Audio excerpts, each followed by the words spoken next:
जब सुने के होई भोजपुरी गाना, बस बजे के चाही गाना।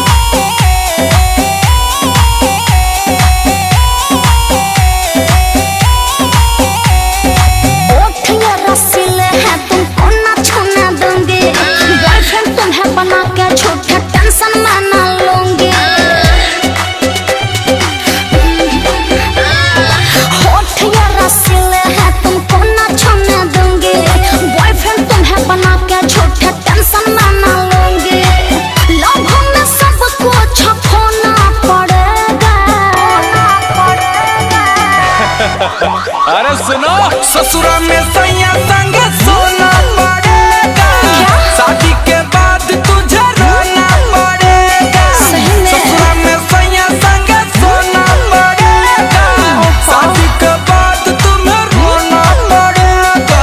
कुछ भी बोलते हो।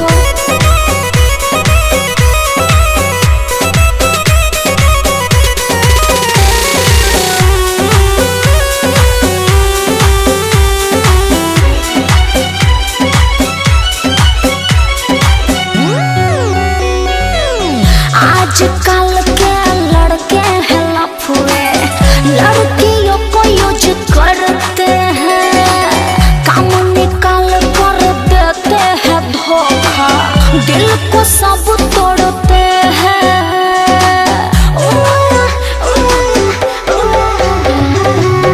आजकल के लड़के हैं लफुए, लड़कियों को यूज करते हैं, धोखा, दिल को सब तोड़ते हैं। 4 दिन की चांदनी है, मौज तुम उड़ा लो, प्यार वाला एप्पल पे दाना खा लो और खिला लो। लड़कों का नखरा यूं ढोना पड़ेगा, प्यार है तो करना ही पड़ेगा। ससुरा में सैया संग सोना पड़ेगा, शादी के बाद तुझे रोना पड़ेगा।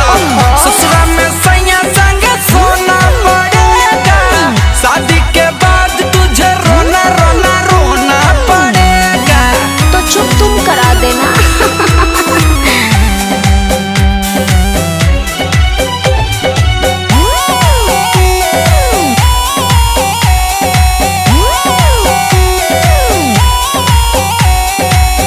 दिन रात मोबाइल पे मुझको नहीं चिपकना है, ओ मेरा बाबू राजा सोना, रोशन गुंजन न रटना है।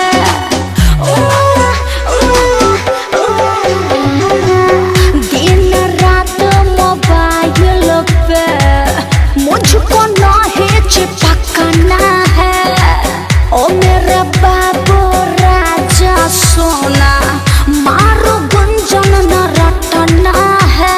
और बाहों में आकर देखो तुम खिलाएगा गुड, क्या? फूल जैसे खिल जाओगी, बना रहेगा मूड। एक दूसरे का अखिलेश होना पड़ेगा, क्या समझे? अरे समझना क्या है, जो है वो करना पड़ेगा। ससुरा में सैया संग सोना पड़ेगा, शादी के बाद तुम्हें रोना पड़ेगा। ससुरा में सैया संग सोना पड़ेगा, शादी के बाद तुम्हें रोना पड़ेगा। OMG, ऐसा है क्या?